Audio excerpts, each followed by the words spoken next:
I'll never forget the sound. It wasn't screaming, not like you'd think. It was quiet. Like someone choking on words they couldn't say. It was late at night, and I had to pee. My sister was next to me, still asleep, her arm draped over my back. The hut was quiet except for the sound of crickets. And that noise. I thought it was nothing at first. Maybe an animal outside, or the wind. But then I heard it again, soft and wet, like someone was gasping. I sat up in the dark, and that's when I saw the flicker of light from the cooking fire. The door wasn't closed properly. It was just cracked open. That's when I knew something was wrong. I'm not brave. I don't think anyone in my family would call me that. But something about the sound made my stomach twist in a way I couldn't ignore. So I got up. I crept to the door, careful not to wake my sister.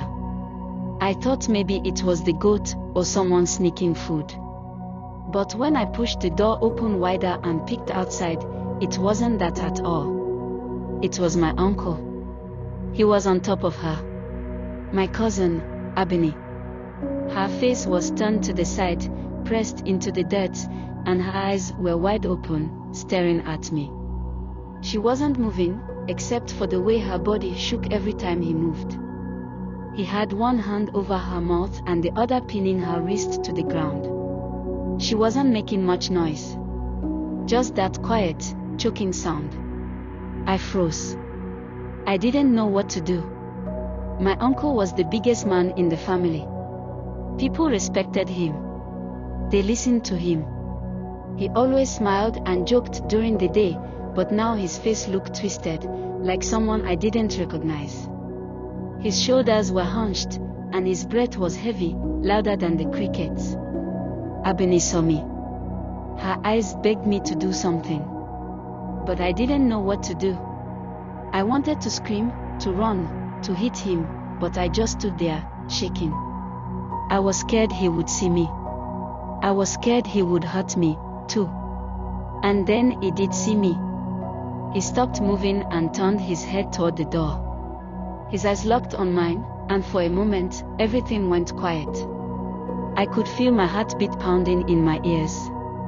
His hand stayed over Abini's mouth, and she was still staring at me, tears running down her cheeks.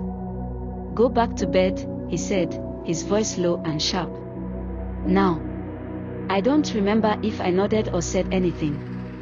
I just remember running. Back inside, back to my sister. I crawled under the blanket and pulled it over my head, squeezing my eyes shut. I wanted to disappear. I wanted to forget what I saw. But I couldn't. Every time I closed my eyes, I saw Abini's face. I heard her quiet gasps. I didn't sleep that night. The next morning, my uncle was sitting by the fire, eating porridge like nothing happened. Abini was quiet. She didn't look at me, or anyone. Her face was blank, like a mask. I tried to talk to her later, when no one was around. I asked if she was okay, but she didn't answer. She just shook her head and walked away. That's when I realized this wasn't the first time. It kept happening. At night, I would hear the sounds again, muffled and broken. Sometimes I would look, and sometimes I wouldn't. But it was always the same. Him. Her. And me, too scared to do anything. I wanted to tell someone. My mother, my father, anyone. But I was scared. What if they didn't believe me? What if he found out? He was family. People trusted him. Who was I? Just a kid. A coward. One night, I couldn't take it anymore. I told my sister. I woke her up and whispered everything, tears streaming down my face. She didn't say anything for a long time. Then she just held my hand and said, "We'll tell Mama." And we did. Mama cried when she heard. She didn't yell or scream. She just held us and cried. Then she went to Abini and hugged her, too. For a while, we thought everything would be okay. But it wasn't. When Mama told the elders, they called a meeting. Everyone sat in a circle under the big tree in the center of the village. Ebony didn't speak. She just stared at the ground while my uncle denied everything.